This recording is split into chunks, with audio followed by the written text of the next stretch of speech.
Assalamualaikum warahmatullahi wabarakatuh. 2025 secara resmi dinyatakan dibuka.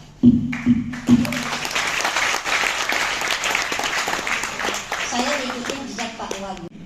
Untuk dapat hadir naik tuh. Boleh kita berikan tepuk tangan untuk pemilihan umum 2029 yang bermartabat. Masa terbaik kita menyiapkan sebanyak-banyaknya, sekuat-kuatnya pengawasan partisipatif. Artinya pengawasan yang lahir dari kemandirian dan kesadaran masyarakat sendiri. Nah, kenapa masa ini menjadi penting? Karena memang kita punya waktu yang cukup untuk transformasi informasi, termasuk soal misalnya kemajuan-kemajuan atau regulasi-regulasi. Tapi yang paling penting adalah soal refleksi masyarakat sendiri. Dalam hal ini adalah peserta berkenaan dengan pemilu yang lalu untuk perbaikan pemilu yang akan datang.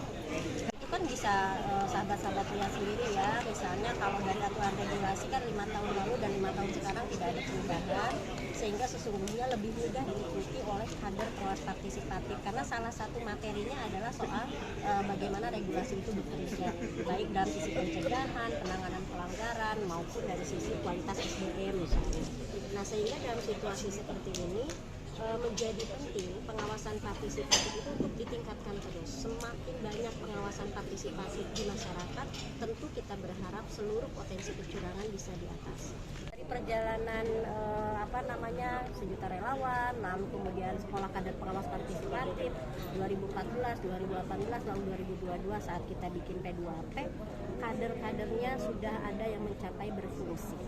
Artinya mereka menjalankan fungsi sebagai kader, melaporkan ketika menemukan pelanggaran, memberi informasi awal ketika menemukan sesuatu yang dalam pandangan mereka adalah potensi dugaan pelanggaran misalnya.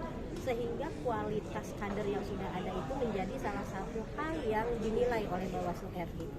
Yang kedua tentu saja kita sama-sama tahu Sumatera Utara ini kan besar, kadernya juga banyak. Nah, sehingga kita punya kepentingan yang sangat kuat bagaimana penduduk yang besar ini kemudian semakin meningkat juga pemahamannya soal pemilu yang lebih baik.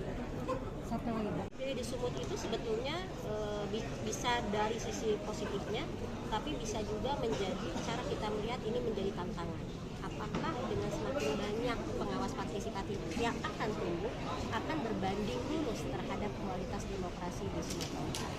Nah, itu kan waktu yang akan menjawab ya. Saat ini kan semuanya sedang berproses. Tentu harapan kami Bawaslu ingin semakin banyak orang punya kesadaran untuk mengawasi secara mandiri pemilu maupun pilkada kita. Harapannya ini bisa menjadi sukses.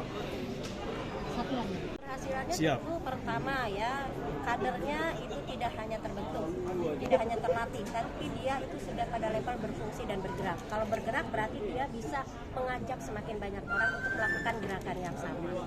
Yang kedua, bermartabat dan tidaknya proses pemilu kita tentu indikatornya banyak, baik dari sisi kontestannya, baik dari sisi penyelenggara pemilunya maupun dari sisi pemilihnya. Nah, ini tentu perlu direfleksikan. Cara kita merefleksikan nggak usah jauh-jauh. Lihat refleksinya nanti dari pelaksanaan pemilu yang lalu. Lalu nanti ke depannya kita tentu ingin bikin, misalnya yang bolong-bolong kemarin tentu menjadi perhatian para pembuat undang-undang juga.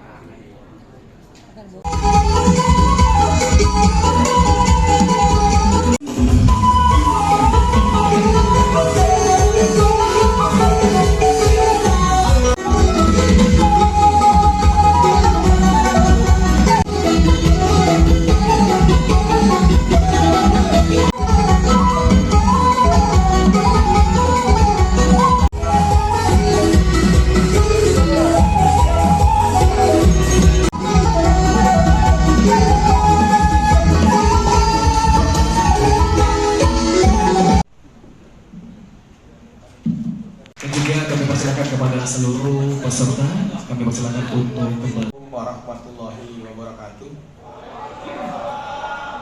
Tugas keluar kota dan saya diberikan amanah salah satu daerah yang terpilih untuk menjadi pusat pelatihan pada malam hari ini.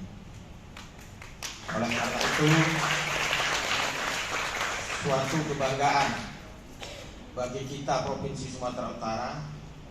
Oleh karena itu pada kesempatan ini mari kita jaga kepercayaan yang diberikan kepada Provinsi Sumatera Utara. Download Tribun X sekarang, menghadirkan lokal menjadi Indonesia.